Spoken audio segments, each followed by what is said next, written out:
Canal de l'Égypte ancienne. Vous présentant la vie de l'Égyptien antique.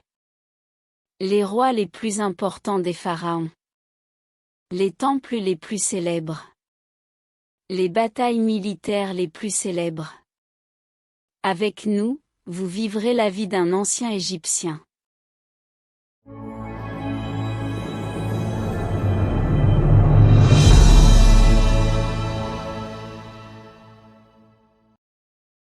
L'histoire de l'Égypte est l'histoire de la civilisation humaine, car l'homme égyptien a créé et présenté une civilisation ancienne qui a précédé les civilisations des peuples du monde.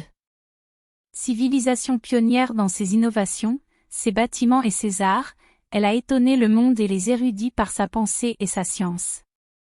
C'est une civilisation connectée avec laquelle l'Égyptien interagit et a laissé sa marque dans son esprit et sa conscience. L'Égypte a été le premier pays du monde antique à connaître les principes de l'écriture et à inventer les lettres et les signes hiéroglyphiques. Les anciens Égyptiens étaient désireux d'écrire et d'enregistrer leur histoire et les événements qu'ils ont créés et vécus. Avec cette grande étape civilisationnelle, l'Égypte est passée de la préhistoire et est devenue le premier pays au monde avec une histoire écrite, des systèmes fixes et est donc considérée par tous les standards comme la mère des civilisations humaines. Nous avons présenté dans une vidéo précédente l'homme à l'âge de pierre, et maintenant nous poursuivons le reste des vidéos depuis l'état antique jusqu'à la fin de l'état pharaonique. Nous allons maintenant parler de la troisième dynastie et en apprendre davantage sur ses rois les plus importants et les actes les plus importants de chaque roi. S'il vous plaît, pour que nous puissions continuer avec vous, soutenez-nous en vous abonnant à la chaîne, partagez la vidéo avec vos amis et écrivez un commentaire sur votre opinion afin que nous puissions nous développer. Époque de l'Ancien Empire. L'Ancien Empire, l'ère des bâtisseurs de pyramides, est un nom donné à la période qui a suivi l'ère antique. Cet état a commencé avec l'établissement de la troisième dynastie en l'an 2686 avant JC et s'est terminé en l'an 2181 avant JC, et le roi Djési fut le premier souverain de cette époque. L'Ancien Empire était appelé l'ère des bâtisseurs de pyramides, en raison du début de l'émergence et de l'apparition de pyramides en abondance dans l'architecture égyptienne ancienne, et parmi les vestiges de cette période se trouvaient les 3 pyramides situées à Gizeh. Caractéristiques de l'État égyptien antique. L'époque de l'Ancien Empire a été témoin d'un développement important et rapide de la civilisation égyptienne, ce qui a conduit à une augmentation de son pouvoir représenté par le gouvernement central, en plus de l'émergence d'une écriture hiéroglyphique avancée, de technologies avancées, d'un art émerge et d'une administration efficace. Parmi les monuments les plus importants de l'Ancien Empire figurent les pyramides, qui ne peuvent être comparées à aucune œuvre. Il s'agit d'une formidable prouesse architecturale. Le premier à construire les pyramides fut le roi Djosé, Nigerké, l'un des rois de la troisième dynastie égyptienne. L'Ancien Empire se caractérise par une organisation de haut niveau et minutieuse. Cette organisation dominait systématiquement les sujets et les biens de l'État et avait la capacité de sécuriser les frontières, en plus d'approvisionner le pays en biens et marchandises importées, ce qui a conduit au succès des agences d'État grâce à la grande efficacité dans la mobilisation. Des efforts suffisants en plus d'attirer de nombreux matériaux pour permettre aux pharaons d'établir ces immenses installations, qui étaient représentées par les pyramides et les groupes qui y sont attachés, et leur achèvement était une grande preuve de la capacité du système existant à cette époque, malgré les matériaux qu'il a coûté à l'État en plus des grands efforts qui ont été déployés pour le terminer. Les monuments les plus importants de l'Ancien Empire. Pyramide à degrés, pyramide du roi Djosé. La pyramide à degrés du roi Djési est considérée comme l'un des monuments les plus célèbres d'Égypte et constitue un tournant historique important dans les monuments funéraires égyptiens antiques. Elle est également considérée comme une révolution dans l'architecture en pierre et les sépultures royales. En plus de sa taille immense, c'est la première pyramide construite par les anciens Égyptiens et la plus ancienne structure en pierre connue. La construction de la pyramide à degrés remonte au début de la troisième dynastie, sous le règne du roi Nétrecht, environ 2667 à 2648 avant JC, aujourd'hui connue sous le nom de Djosé, qui est la plus courante. Avant son règne, les rois et les élites égyptiennes étaient enterrés dans des mastabas. Le terme « mastaba » désigne un type d'édifice funéraire de forme généralement rectangulaire et construit au-dessus d'un puits funéraire souterrain. La pyramide à degrés se compose de 6 terrasses qui donnent une forme en gradin, et l'ingénieur Imhotep était le propriétaire de cette grande innovation.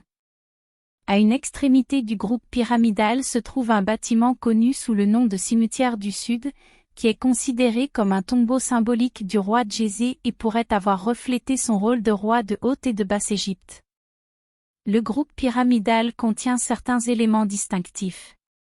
Devant la pyramide était destinée à la célébration du barrage, une célébration symbolisant le retour de la jeunesse du roi. Et pour renouveler sa force, les pavillons de pierre du côté et de la cour ont été utilisés lors de cette cérémonie, garantissant que le roi continuerait pour renouveler sa jeunesse pour toujours. Statue du roi Khéops. Cette statuette représente le roi Khéops, bâtisseur de la grande pyramide de Gizeh. Cette petite statue, haute de 7,5 cm, est la seule dont l'attribution à ce roi est confirmée. Lors de sa découverte, la tête manquait. Sir Flinders Petrie remarqua que la casse était récente et se rendit compte de l'importance de cette découverte, ce qui l'amena à ordonner une recherche de la tête manquante, qui fut finalement découverte 3 semaines plus tard. Ancien Empire, 4e dynastie, règne de Khéops, vers 2589 à 2566 avenue Jésus-Christ. Matériaux, ivoire. Lieu de découverte, Abydos, une ville à l'ouest du gouvernorat de Sohag en Haute-Égypte. Nous parlerons en détail dans le prochain épisode de la Grande Pyramide de Khéops. Statue du roi Khafré. Cette statue représente le roi Khafré, constructeur de la 2e plus grande pyramide de Gizeh. Trouvé dans le temple de la vallée du groupe des pyramides, le roi est assis avec confiance sur le trône et les 2 côtés de son trône sont décorés d'un dessin de Samatawi, symbole de l'unité de la Haute et de la Basse-Égypte, signifiant sa domination sur l'ensemble du pays. Le dieu Horus se tient sous la forme d'un faucon sur le dos du trône, derrière la tête du roi, et déploie ses ailes autour du roi comme symbole de protection. Ancien Empire, 4e dynastie, règne de Khafré, vers 2555 à 2532 avenue Jésus-Christ. Matériaux, diorite. Lieu de découverte, gouvernorat de Gizeh. Statue du roi Menkaouré. Statue de groupe du roi Menkaouré en schiste. Cette statue de groupe représente le roi Menkaouré debout et à côté de lui des 2 côtés se trouve la déesse Hathor, à droite du roi, et la dame de la province de Chauve-souris, à gauche du roi Menkaouré. Le roi porte ici la couronne blanche, la couronne de Haute-Égypte, et Hathor porte la couronne du disque solaire et les cornes de vache, tandis que la dame de la région Chauve-souris porte sur sa tête le symbole de la région Chauve-souris. Source, Gizeh, temple de la vallée de Menkaure. Histoire, Ancien Empire, 4e dynastie, règne du roi Menkaouré, 2490 à 2472 avant J.C. Matériaux, pierre de schiste gris vert. Pyramide de Khéops.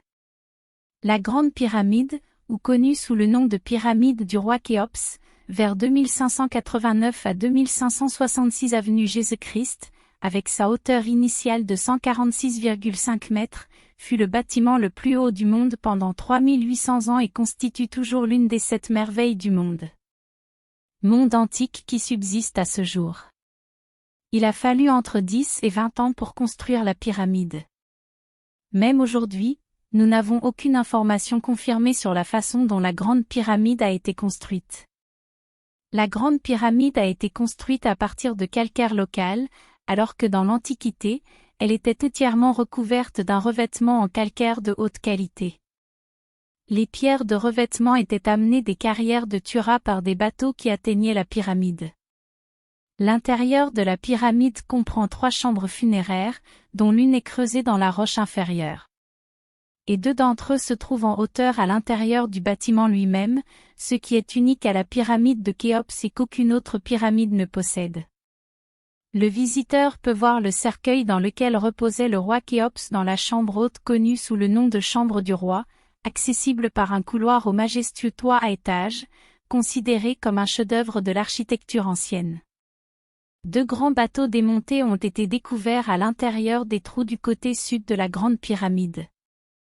On pensait qu'ils servaient à transporter la momie et le mobilier funéraire du roi jusqu'à la pyramide. Pyramide du roi Khafré. Le roi Khafré, fils du roi Khéops, a établi son groupe pyramidal vers 2558 à 2532 avant JC, sur le plateau de Gizeh à côté du groupe de son père.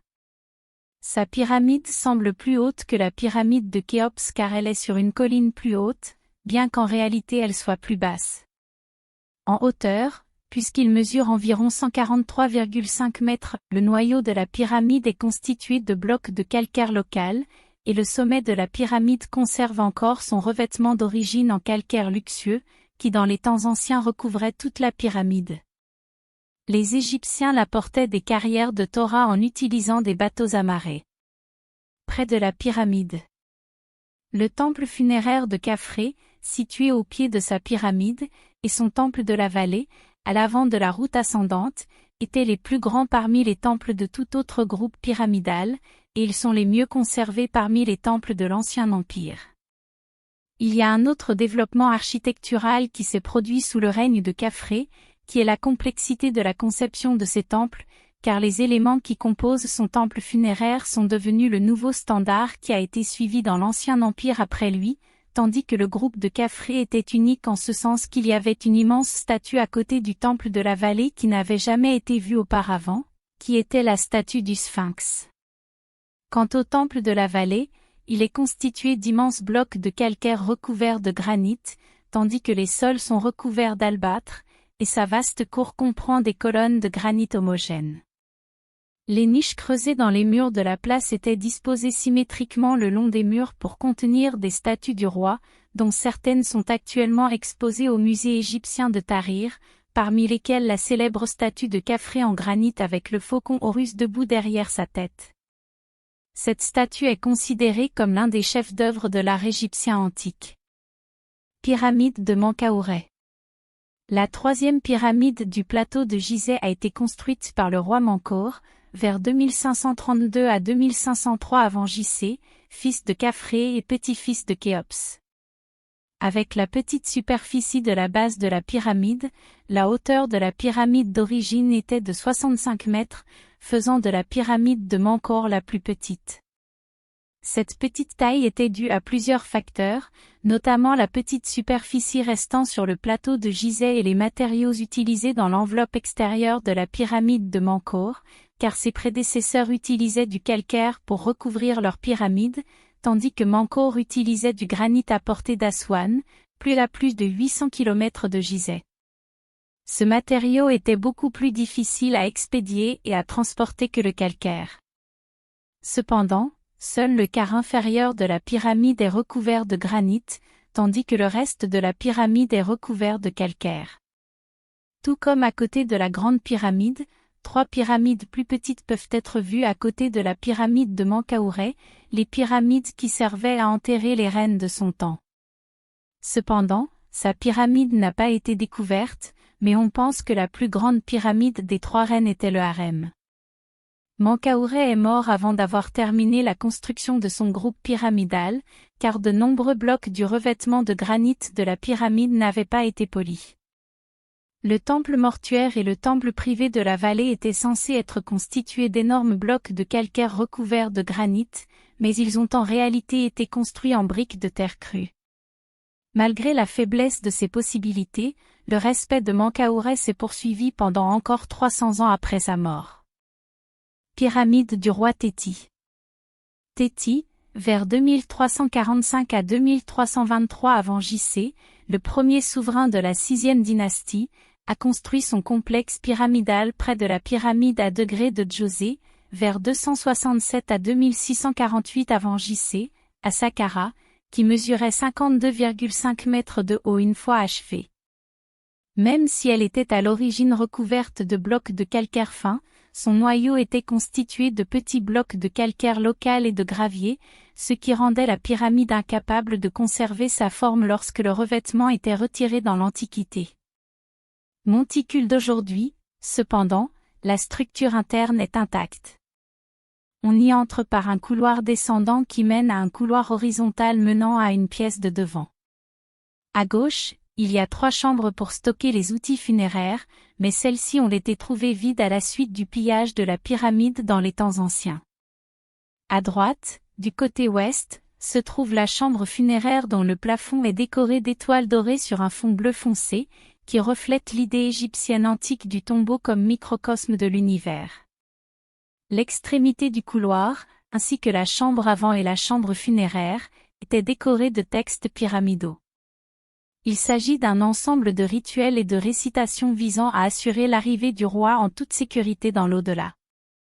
Les inscriptions sur la pyramide n'étaient pas complètes, ce qui indique la mort subite du roi. Au IIIe siècle avant J.C., l'ancien prêtre et historien égyptien Manéthon a enregistré que Téti a été tué par ses gardes, mais il n'y a pas suffisamment de preuves pour étayer cette hypothèse. Certains vestiges du temple funéraire du groupe pyramidal de Téti ont été découverts, bien que la plupart de ces parties aient été volées dans l'Antiquité, et le temple de la vallée n'a pas encore été retrouvé. Il y a aussi un grand cimetière pour l'enterrement des fonctionnaires de Téti devant sa pyramide, qui contient un groupe des tombeaux les plus merveilleux et les plus beaux de l'Ancien Empire, comme les terrasses des ministres Meriroca et Kagmuni. Sphinx. Les statues colossales sont l'une des caractéristiques déterminantes de la civilisation égyptienne antique, et le grand sphinx de Gizeh est le plus célèbre. La statue a été taillée dans la roche de la même région sous la 4e dynastie, environ 2613 à 2494 avant J.C., ce qui en fait la plus ancienne. Les sphinx égyptiens antiques représentaient le roi avec un corps de lion comme signe clair de sa puissance. Les preuves indiquent que le sphinx a été sculpté sous le règne du roi Khafré, vers 2558 à 2532 avant J.C., propriétaire de la 2e pyramide de Gizeh. Le sphinx et son temple en face sont situés directement à côté du temple de la vallée de Khafré et de la partie inférieure du chemin ascendant menant à son temple funéraire et à sa pyramide. Une analyse archéologique minutieuse a révélé que le temple de la vallée avait été achevé avant le début des travaux sur le sphinx et son temple, tandis que l'analyse des traits du visage du sphinx a révélé des similitudes frappantes avec les statues du roi Khafré. Le sphinx a captivé l'imagination des voyageurs et des explorateurs pendant des milliers d'années, même à l'époque de l'Égypte ancienne. Au cours de la 18e dynastie, vers 1550 à 1295 avenue Jésus-Christ, il est devenu une manifestation du dieu solaire et était appelé Orem-Aké. À l'horizon. Le roi Amenhotep II, environ 1427 à 1400 avant J.C., construisit un temple à côté du sphinx, le dédiant à ce dieu. Son fils Thoutmôsis IV, environ 1400 à 1390 avant J.C., construisit également un immense plaque entre ses pattes avant, qui s'appelle. Sur elle se trouve le nom du tableau de rêve, dans lequel il a enregistré un événement remarquable. Pyramide à degrés de Saqqara, pyramide de Djézé. Il s'agit d'un monument archéologique situé dans la nécropole de Saqqara, au nord-ouest de l'ancienne ville de Memphis. Le premier immense bâtiment en pierre, Arafat, de l'histoire, a été construit au XXVIIe siècle avant J.C. Il a été construit en 2780 avant J.C. pour enterrer le pharaon Djosé. Djézé était le 2e pharaon de la 3e dynastie pharaonique, au début de l'Ancien Empire. Son nom était mentionné dans le papyrus de Turin en rouge pour le distinguer du reste des rois de l'Ancien Empire. La pyramide à degrés est considérée comme la première immense bâtisse en pierre connue de l'histoire. Elle a été construite par le ministre du roi Djézé, Imhotep, et l'ingénieur et médecin Imhotep était le principal architecte du vaste groupe funéraire dans la cour de la pyramide et des structures cérémonielles qui l'entouraient. Depuis son accession au trône d'Égypte, Djézé avait pris le titre du nom d'Horus, Nétriquette, signifiant le Saint-Corps. Il chargea le grand prêtre d'Héliopolie, Imhotep, de concevoir et de construire un grand tombeau pour lui. L'un des titres d'Imhotep était « Eriba », signifiant « membre de l'élite », prêtre en chef, sculpteur en chef et directeur des travaux de construction. Djéser a choisi la ville funéraire de Saqqara pour créer son tombeau. L'emplacement du complexe pyramidal se trouvait à proximité des tombeaux des pharaons de la deuxième dynastie, Etpesekemui ou Raneb, Ninether. À proximité se trouvent les tombeaux de Gisral-Mudir et les terrasses de la première dynastie. Le complexe n'était pas complètement vide, car des tombes anciennes, connues sous le nom de tombes paisibles, ont été découvertes dans la zone nord du complexe. La pyramide de Djéser a été construite en pierre locale taillée dans les carrières de Saqqara. Sa base est de forme rectangulaire, mesurant 140 mètres d'est en ouest et 118 mètres du nord au sud. Ses 6 marches s'élèvent à environ 60 mètres, et ces marches la pyramide diminue à mesure que l'on monte, la couverture extérieure en pierre tendre qui recouvrait cette zone a été supprimée. Étape de construction de la pyramide. La construction de la pyramide a connu plusieurs étapes. Un puits a été foré dans la roche, d'une profondeur de 28 mètres et chaque côté mesurait 7 mètres. Au fond de ce puits, une chambre funéraire a été construite, de forme rectangulaire et réalisée en 2 pierres de granit.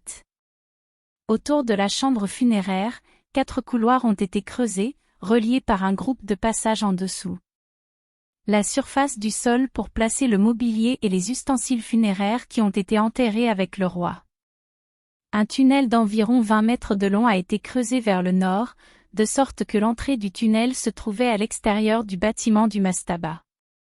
La famille de Djosé a été enterrée près de sa tombe, où 11 puits ont été creusés.